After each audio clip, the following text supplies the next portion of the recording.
first of all, throw some statistics, even though most of you may know about these statistics, but still just to refresh all of us in this aspect. First of all, as far as milk production, obviously we are number one in the world as of now. But on the productivity side, we are right at the bottom of the world. And we, in fact, are pulling down the world average milk productivity part is concerned.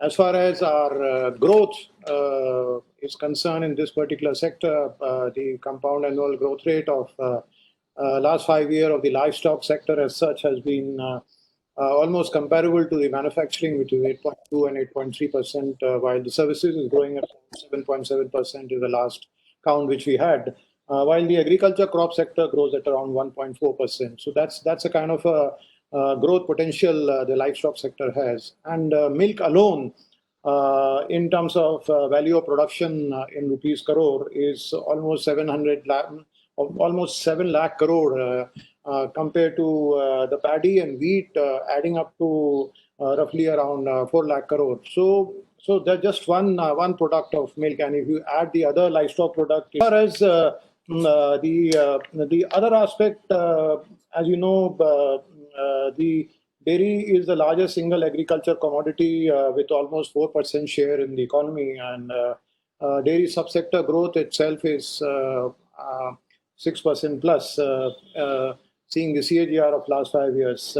We have almost 70 million plus farmers which are involved directly in dairying, and in addition to that, another 10 million plus farmers are employed directly and indirectly. So that's a kind of a huge employment generator this sector is. In addition to that, almost 80% plus contribution in dairy is by the small holders, which is on an average 2 to 3 cows or buffaloes per household. But another silver lining is that almost 50 to 60%, in some cases almost up to 80% of the final market value is shared by the farmers. So there's a huge flow going into the farmers' benefit, whatever gets sold in the market. In addition to that, Indian dairy as such is almost 10 lakh crore industry with a significant potential for growth. The dairy industry. So as far as the size of dairy market is concerned, it is growing at the rate of 12% during last 5 years, with the value-added products driving the market growth. And the industry, though is dominated by the fluid milk, but with the emerging value-added development product, value-added dairy products growing at a faster rate than the other products. And on the other side, there's a huge potential which is driving the market, which is we are per capita consumption, which are we are one of the lowest among the developed countries if we compare ourselves. Though we are above the world average, but if we see some of the developed countries like USA, where it's per capita consumption is almost 700 gram per day, we are at around 394 gram per day. And on the value-added development product consumption in comparison to the global benchmark is very low. While the world is consuming almost 70% in terms of the value-added products, we are somewhere around 25 to 30%. And the organized share of the whole milk market in our country is again 25 to 30% compared to global benchmark of around 60 to 70%.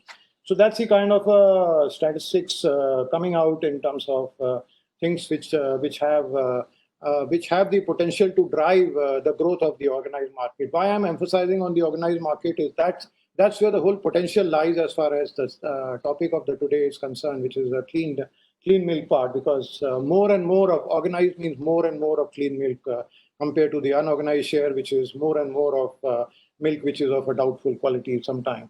And in addition to that, as and when we increase more and more of organized offtake of the milk and the dairy farmer, this also assures a return to the farmer and the predictability of price and the produce to be purchased by the milk processor in the organized dairy processing sector. And this in turn drives the farmers to invest in a whole lot of infrastructure in bringing in input cost efficiency, and that in turn brings in the competitiveness in cost, and thus leads to increased profit margin for the farmer. So it's a win-win kind of a situation if we move towards the organized processing rather than unorganized processing, because it's a win-win for the farmer whose profit margins would increase, which will drive the growth in the sector. Consumer will get the clean milk because of the organized processing and things related to that. So therefore, the more of organized and more of clean milk.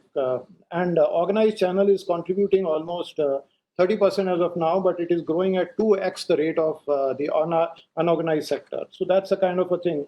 And some of these emerging value added dairy products, which are almost 100% organized sector, like lassi or flavored UST milk and cheese and whey and probiotic and other, have a huge growth potential as we go along.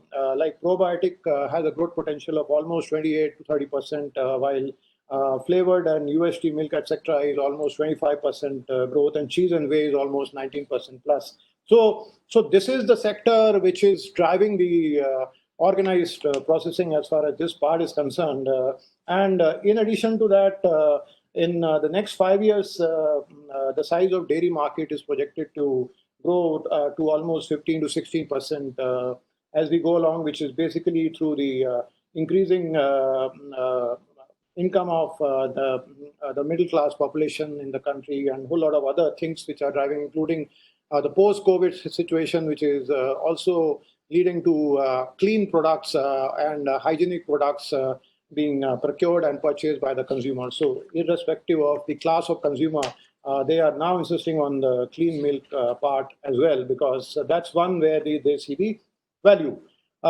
In addition to that, number of other things, before I come on to the topic of clean milk, there are two things which are happening, which are again new initiatives with huge possibilities of organized share coming into this particular area. One is the organic dairy to consumer market, where there is a growth of almost 20 to 30 times over the next 5 years, which is the projections in this area. And this, let me tell you, we have got some of the potential returns calculated on this particular aspect, and it shows that it gives a EBITDA of around 10 to 15% as far as this particular business is concerned. The other business, which is also a very upcoming business, and you have one representative here on the last panel of Country Delight, where this is a premium D2C kind of a business, which is also like it's doubling every year. So that's a kind of a growth it is happening, and it's in next 5 years it is projected to grow almost 50 times to what it is now. And this particular sector, again, the EBITDA is almost around 6 to 8% with not so much of an investment. So these are some of the potential I was wanting to talk about with reference to how we are moving towards the clean milk and what is the market trend in that regard. Now, coming on to the efficient clean milk supply chain through farmer industry linkage, which is the topic of the day, it actually requires a holistic approach by addressing issues related to entire animal husbandry sectoral development through various initiatives. And some of them I will outline for all of you here in next 10 minutes or so. First of all, the disease is the most important aspect to ensure that the animal from where the milk is coming out goes into processing is a disease-free animal. And for that, as all of you are aware, this huge program of FMD and brucellosis eradication, which Government of India has undertaken, in addition to the other programs which are ongoing in terms of the disease-free animal, it's an initiative which is not been attempted by any country of the world in terms of the size and scale. We are looking at vaccinating almost 53 crore animals of 5 species two times in a year. So that's a kind of a scale. So almost 110 odd crore doses of vaccine. And not only that, each and every animal is being tagged. So the huge issue which keeps bothering the clean milk part is the traceability aspect. And once this tag is put, which is read through a system, and we are also establishing a portal to register each and every animal with a unique ID. That's another area which is going to address the traceability aspect, because every animal would have a unique ID with a whole history of him, of it in with reference to the disease status, or the vaccines to be put, or breed it belongs to, and things like that. So see, the whole thing would be mapped thanks to this particular aspect. So one is this aspect of the disease. The other aspect is the breed improvement, which is also an important topic when you talk about the clean milk, because the right amount of breed with least amount of disease and least amount of other aspects. So genetically a better variety breed, and for that there are a number of things which we are doing, including the national artificial insemination program, which we are targeting, which is to do away with the natural service as much as possible, because natural service is one reason for a lot of diseases in the animal, unless the bull is of a pure bred and kept watch of completely, which is almost impossible. So therefore, artificial insemination is a way to go, and we are looking at targeting all the 600 plus districts with a less than 50% artificial insemination coverage to cover in the near future of next 5 years, and therefore we had launched this program through Honorable Prime Minister in September 2019, where we are covering 600 districts, and now the phase one got over in the month of May, and phase two we are launching from August, where we are planning to cover again 50,000 animal per districts in 600 districts over a period starting from August to March. So that's a target in this, and a whole lot of other initiatives like genomic chip and in vitro fertilization, which has the capability of creating 100 cow out of one donor mother in a year's time, which is one of the best results which we have obtained as of now. But on an average, IVF is giving almost 40 to 45 calves out of one donor mother in a year's time, which is of improved variety. And obviously, you know about the sex-sorted semen technology, which is resulting into assuring a female calf being born 90% plus time. So these are some of the issues as far as the disease and breed. Now coming on to the feed and fodder aspect, where again there's a whole lot of issue with reference to kind of impurities which crop in into the milk due to unhygienic feed and fodder, and that's one area we are looking at through a scheme which we are planning to launch, in which we are trying to unleash a number of rural fodder entrepreneur whom we will assist in terms of giving them some sort of a subsidy to set up the facilities for silage and TMR and bale making, and they in turn will have that hub and spoke kind of a thing within that particular block, where they will motivate the farmers to grow that particular fodder crop, because at the end of it, fodder crop has a huge potential to become a cash crop for the farmer. And this particular fodder crop would be collected by this particular entrepreneur, converted into bales and silages and TMR, and then get sold across that particular block and even beyond the block. That will not only ensure low cost, high quality feed and fodder 24/7 into 365 to every farmer, but also ensure that the quality feed and fodder goes into the animal which is going to take care, which at the end of it is going to deliver the milk, which is going to go into the processing and value addition thereafter. So that's an area as far as the feed and fodder part is concerned. On coming on to the processing aspect, as you are aware that we have launched a program a year back on dairy industry infrastructure development fund, which was basically to give assistance to the cooperative dairy for setting up of infrastructure for processing, so that it ensures a clean milk processing and production.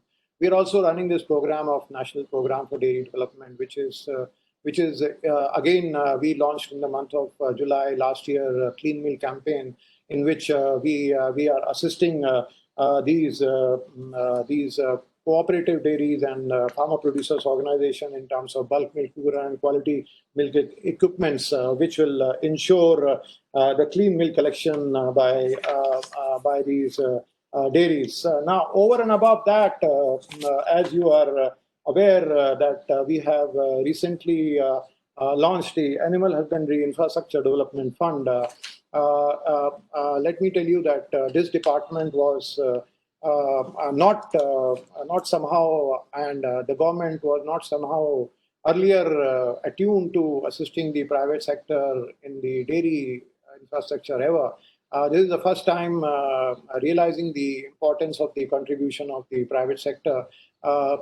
This particular fund is fully dedicated to the private sector companies who are into processing and value addition, and this is a 15,000 crore worth of fund, which is we have recently issued the guidelines of that, and this fund we are going to implement through the scheduled banks, and there is an interest subvention of 3% which is being provided, and there is a loan which is of a repayment period of 8 years, in which 2 years of a moratorium plus 6 years of repayment.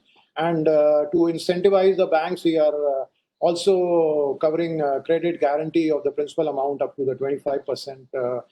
In case of the projects happen to be within the MSME ceiling, and with the revised MSME ceiling, there are a whole lot of companies who are not earlier part of MSME are now going to fall into the MSME cap. So Animal Husbandry Infrastructure Development Fund is another big change which we have brought in into this. In addition to that, some of the other things which we are doing is one on the cattle feed aspect. Though the BIS standards are already there, but somehow they are voluntary and not enforceable.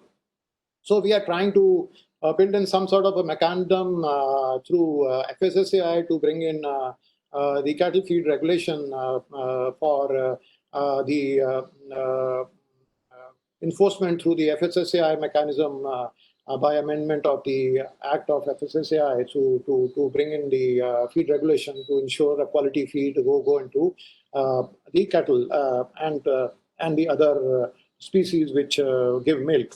Now, in addition to that, we are also in conversation on the quality aspect and the quality branding, because the quality standards which have been developed by either by BIS or by NDDB or others are of no value to consumers as of now, and some of the premium brands like even Amul and Mother Dairy, which I consume here in Delhi, have no ISI branding or ISI mark on their packets, even though ISI claim to have developed the standards of milk and milk products. Similarly, the so-called NDDB quality mark, which they have launched for cooperatives, one of the premium cooperative milk federation called Amul do not have that quality mark on their products. So that's the value of the NDDB mark as we are talking about. So therefore, I'm trying to now look at the harmonization of standards with reference to quality and the process, whether it is with reference to milk or whether it is with reference to dairy products. And we are trying to arrive at one uniform standard. And these agencies, let me tell you, never talk to each other. And now I'm trying to make them sit on one table and talk to each other. We have a uniform standard developed for the product and the process, and with one trademark, which is something like a hallmark of the gold, where the gold purity is identified by that particular hallmark. So we are trying to work on some mark or some brand which will be the brand which will be put onto all dairy products. On the other aspect of The analogs, we have again taken it up with the FSSAI to see to it that how do we handle the issue with reference to analogs, which is affecting the dairy processors and also the dairy farmers to quite an extent, because of the analogs not being clearly distinguished with the dairy products. So FSSAI is working on a regulation to